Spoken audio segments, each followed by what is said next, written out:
2 banners rode from Camelot one dawn, beneath a sky where blood-red stars were drawn.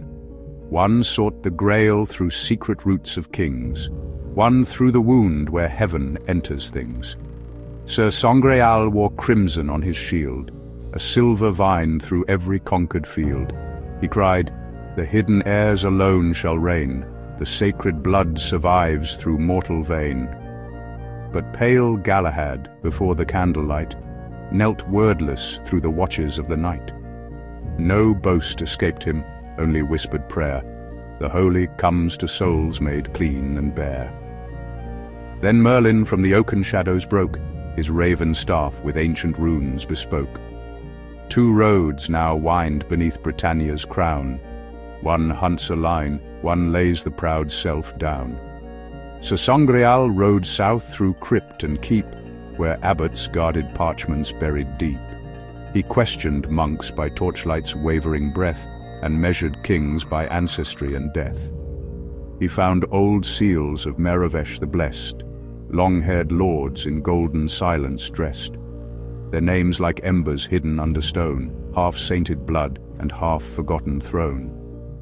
The Grail, he swore, is no celestial sign, but flesh preserved through each succeeding line. The cup is womb, the chalice living seed, and hidden heirs the cure for earthly need.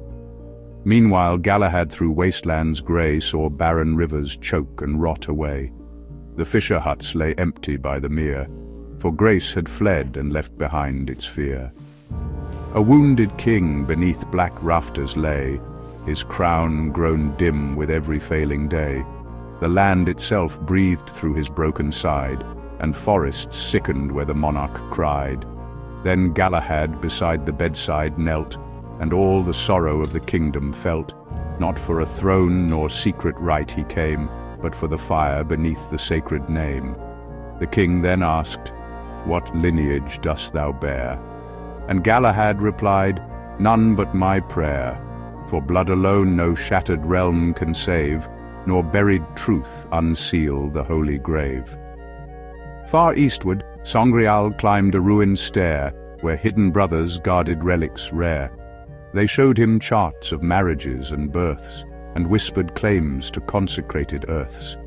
Each parchment fed the hunger in his breast, each coded sign confirmed his fervent quest.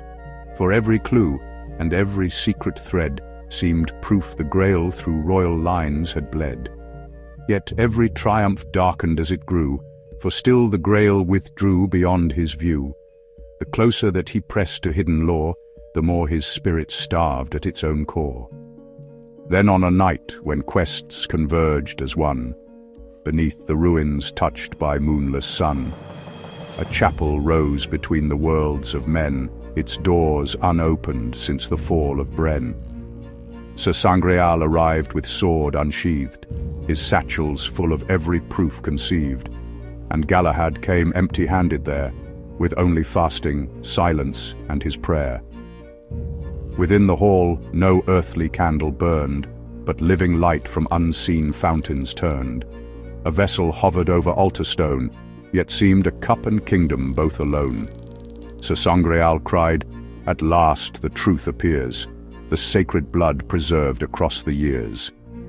He reached with fevered hand toward the Grail, and all the chapel shook beneath his hail. For suddenly the vessel turned to flame, and every royal charter lost its name. The parchments blackened into drifting snow, like autumn leaves released to winds below. Then came a voice no mortal tongue could frame. "No hidden blood absolves the soul from shame. The holy is no treasure won by birth, nor secret root beneath the soil of earth." Sir Sangreal fell trembling to the floor, his maps and seals now ashes evermore. Though deep he delved through line and lordly claim, he sought the crown, yet never sought the flame. Then Galahad approached without demand, no claim of right held ready in his hand. And as he knelt, the Grail descended slow, like dawn unfolding over fields of snow. The vessel touched his brow with scarlet gleam, and all the ruined hall began to stream. The wounded king arose in living grace, and spring returned across the barren place. The rivers sang again through root and reed, the orchards flowered where the poor had plead. For kingdoms heal not merely through a line, but where the mortal opens to divine.